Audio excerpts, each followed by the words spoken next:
Ah, Noël, c'est une fête merveilleuse et unique, en étant en famille au chaud, devant la cheminée. Noël est une période spéciale de l'année que tout le monde aime décorer son arbre de Noël, manger une bonne bûche de Noël et offrir des cadeaux. Mais dans cette vidéo, vous allez voir l'envers du joli décor que vous avez l'habitude de voir à la télé. Et vous allez apprendre comment depuis des générations nous avons été tous trompés par les satanistes et francs-maçons en découvrant les origines de Noël. Donc cette vidéo est un complément d'information qu'on ne vous verrez pas sur les autres vidéos qui parlent de l'origine de Noël et qui sont incomplets. Vous allez voir comment une célébration est aujourd'hui un amalgame de différentes croyances païennes, transformées faussement en religieux, et les masques tombent et la tromperie est dévoilée en restant attentif à toute la vidéo. Donc dans notre voyage dans le temps, nous allons découvrir l'origine de Noël à Babylone pour continuer en Italie. Dans la vidéo suivante, nous irons faire un détour dans le nord de l'Europe, ensuite nous irons au Benelux et l'Allemagne, et nous terminerons notre périple aux États-Unis. J'espère que vous êtes bien assis, car ici commence notre voyage. Accrochez-vous bien. Ce qui est surprenant, c'est que l'origine de Noël n'est pas chrétienne mais païenne. Jésus n'était pas encore né, il faut remonter à l'époque de la satanique Babylone, en 2600 ans avant Jésus-Christ. Le prophète Noé avait parmi ses enfants un garçon appelé Cam ou Caïn, ou en anglais Cain, comme les frites McCain, qui se maria avec Sémiramis et eurent un enfant, Nemrod. Donc Nemrod tua son père, Cam, et se maria avec sa mère Sémiramis. Nemrod était le roi dictateur de l'époque, et on dit qu'il avait la taille d'un géant qui se croyait pour Dieu, en voulant gouverner le monde entier. C'est aussi le constructeur de la tour de Babel. Nemrod fut assassiné par l'un de ses oncles, prénommé Sem, et la charlatane de Sémiramis fit croire à son peuple que Nemrod était réincarné en soleil. Comme vous le savez probablement, le soleil et la lune sont des symboles de Lucifer, si appréciés par les francs-maçons. Donc voici les différents noms de Nemrod. Donc vous pouvez le retrouver sous le nom de Arès, Bacchus, Dionysos, Eros, Hermès, Poséidon, Chronos, Zeus, Abri, Samache, Cupidon, Saint-Valentin, Vulcain, Mercure, Vénus, Mars, Neptune, Jupiter, Saturne, Pluton, Lupercus, Marduk, Nebo, Cronus, Odin, Ouadan, Osiris, Tammuz, Elbar, Moloch, Baal, Bel, Bélus, Atlas, Dagon. Donc cela ne vous choque pas de vous avoir cité pratiquement toutes les planètes du système solaire? Lucifer veut dire porteur de lumière, de l'italien Lucifero, et le peuple de Babylone de l'époque gobert les mensonges comme de beaux moutons, même si le soleil avait toujours été présent depuis la création de la terre. Par la suite, Sémiramis fit croire à son peuple qu'elle fut engendrée miraculeusement d'une manière virginale et donna naissance à Tammuz, de son vrai nom, Baal Tammuz. Cela aurait fait mauvais genre qu'une déesse mortelle, qui prétend être immortelle à Babylone, se fasse défoncer par quelqu'un de son entourage, et elle continua ses mensonges en faisant croire à son fils bâtard, Tammuz, d'être la réincarnation de Nemrod.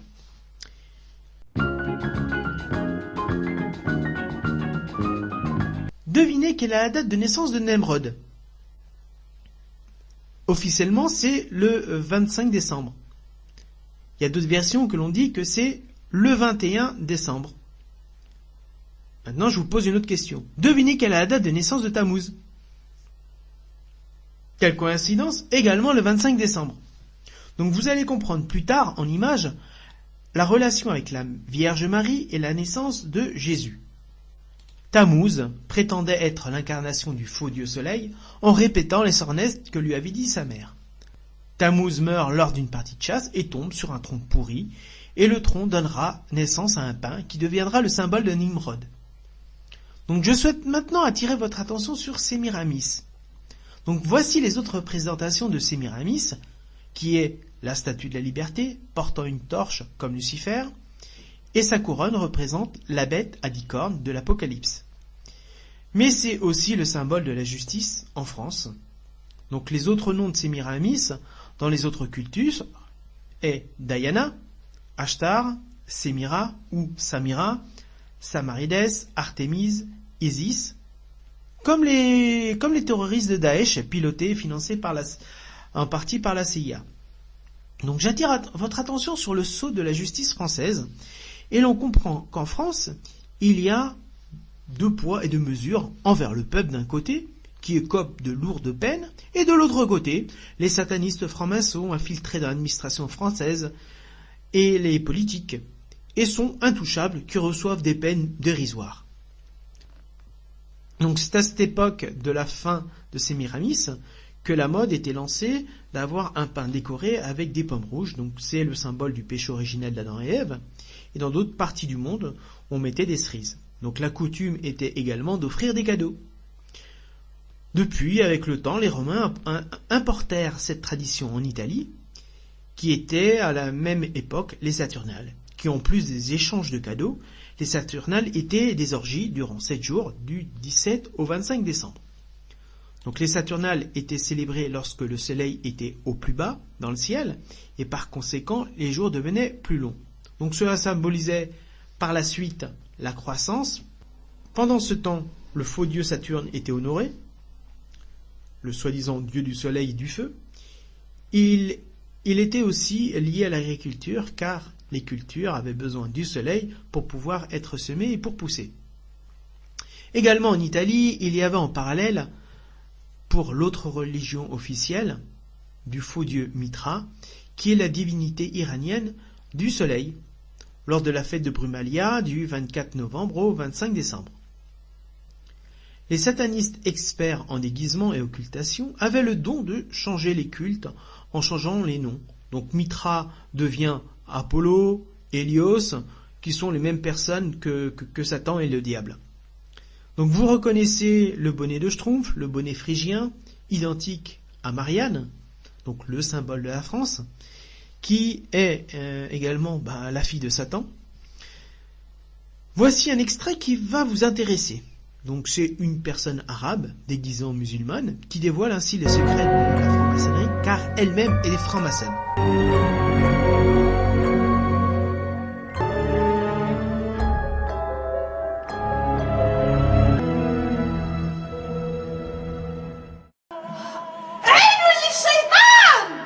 عين الشيطان. نعم. هذه عين الشيطان. نعم. طيب وهذه ماذا تدل هذه العلامة؟ ليونيس. هذه ليونيس. كيفش يونس؟ ما معنى اليونس؟ ما معنى اليونس؟ مالها؟ علامته. مالها في أمريكا. مالها في أمريكا؟ نعم. تعال. ليونيس. وهذه علامة الأسد. وهذه الدائرة ماذا؟ هذه دائرة الأسد. الدائرة هذه الدائرة. طيب اسمعني، هذه ما تدل هذه علامة عدم دخول أي شيء للعلامة اليهود. هذه الماسونية تقصدون بها لا يطلع في الماسونية؟ نعم. طيب جيد. لا يحرفوا علامة اليهود. طيب جيد. فاليهود يتعاونون مع الماسونية على الشياطين ومع الشيطان الأكبر. طيب هذا السلاح في سبيله إليها صنعت أنت. هذا بصنع ليس بصنع الجن، هذا السحر. نبقى في عين الشيطان. انظر معي في عين الشيطان هذه مثلا عند الماسونية ترمز كثير من الأشياء مثلا مشهور الشياطين. طيب وهذه المثلثات على ماذا تدل؟ مثلث الكبالة، وهذا سحر الكبالة هو الذي تحكم به العالم. سحر الكبالة من صنع هذا السحر الكبالة؟ من مؤسسه؟ صاحب سحر الكبالة من؟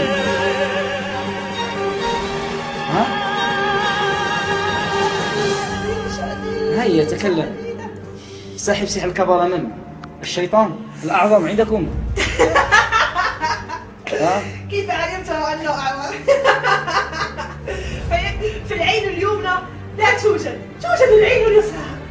يعذب اليد اليمنى ويعذب الرجل اليمنى ويعذب العين اليمنى ويعذب كل شيء، فهو يحتفظ باليسرى. نعم. يرى فقط باليسرى. نعم. طيب قلت هذه مثلثات لسحر الكبارة، وقلت أن هذه العين للشيطان. فهو لا يجوز أن نعرف اليمنى. كما قال النبي صلى الله عليه وسلم. سبحان الله، هذا أخبرني النبي صلى الله عليه وسلم. سبحان الله. فليس اللعن فقط اليسرى. طيب جيد. عنده يد كبرى يدور كثيرا. طيب حتى هي شيطان. طيب تعال معي. عرفنا هذا السحر هذا. طيب هذا يعني فيه مثلثات، فيه صليب، فيه عينان. هذا قلت ان الشيطان عنده عين واحده، هذا فيه عينان. عين الشيطان وعين الابليس. عين الابليس. طيب هذا السحر. وهذا السحر الذي فيه حلقات. السلام عليكم. يا اخي هكذا نشوف ابوها. هذه تحية الشيطان. ايوه قولوا السلام عليكم. تسلمون وتصلون من غير طريقة. ايوه هذه الشجرة على ماذا تدل هذه الشجرة؟ هذه ماذا تعني؟ الانتقام. رمز لعبة الشيطان. معكم رمز آخر. هذه هي الشيء اليسرى. طيب هذا أنا ما أكتبها يصبح البعض يعني. طيب صار. طيب هذه قلت لي اليهود الصغيرة. قلت لي لو علمت أن هذه الشجرة كيف هي لخفت. لا أقدر على التكلم عن تلك الشجرة. هذه شجرة اليهود بها سحر معقود. أصحاب. نعم. فيها أصحاب. ها؟ في اللون الذي نستعمله كثير فهو لون أحمر.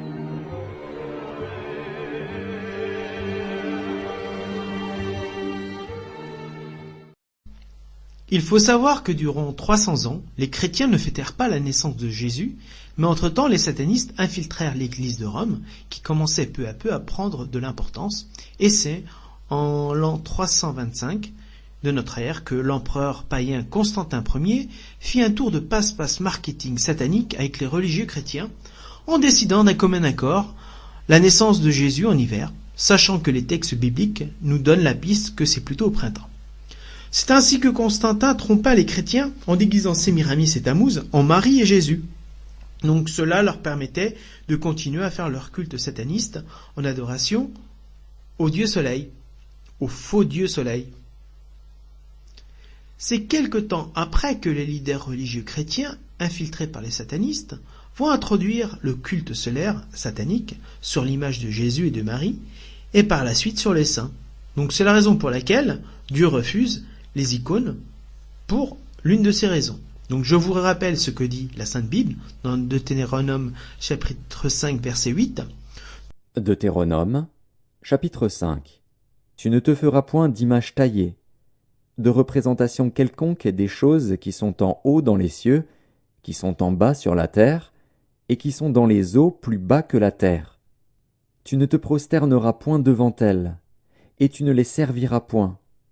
Car moi, l'Éternel, ton Dieu, je suis un Dieu jaloux, qui punit l'iniquité des pères sur les enfants jusqu'à la 3e et à la 4e génération de ceux qui me haïssent. Dans le Saint-Coran, comme vous le savez, est indiqué une formule similaire de ne pas faire d'idolâtrie. Dieu savait que les personnes qui prieraient les icônes chrétiennes avec le disque solaire, symbole de Satan, cette énergie ne lui arriverait pas, mais arriverait à Satan pour le rendre encore plus fort, et le pire, les prières n'arriveraient pas à destination. Donc cela s'appelle du vol énergétique. Donc c'est au VIe siècle, lorsque la religion chrétienne a été imposée dans tout l'Empire romain, que le roi Justinien déclare finalement Noël comme fête civique, bien que ce calme ait duré peu de temps, car au Moyen-Âge, ces fêtes étaient devenues des jours dédiés à se saouler, à faire la fête du matin au soir, comme si rien n'avait changé en ces 3 siècles. Les chrétiens étaient contents que leur cause soit entendue en célébrant Noël, mais avec certaines anciennes pratiques. On ne change pas les habitudes du jour au lendemain. Voilà, c'est déjà la première partie. J'espère que vous avez appris de nouvelles choses, bien que j'imagine que vous avez été surpris, même fâché, parce que moi-même, quand j'ai découvert tout ça, j'étais fâché.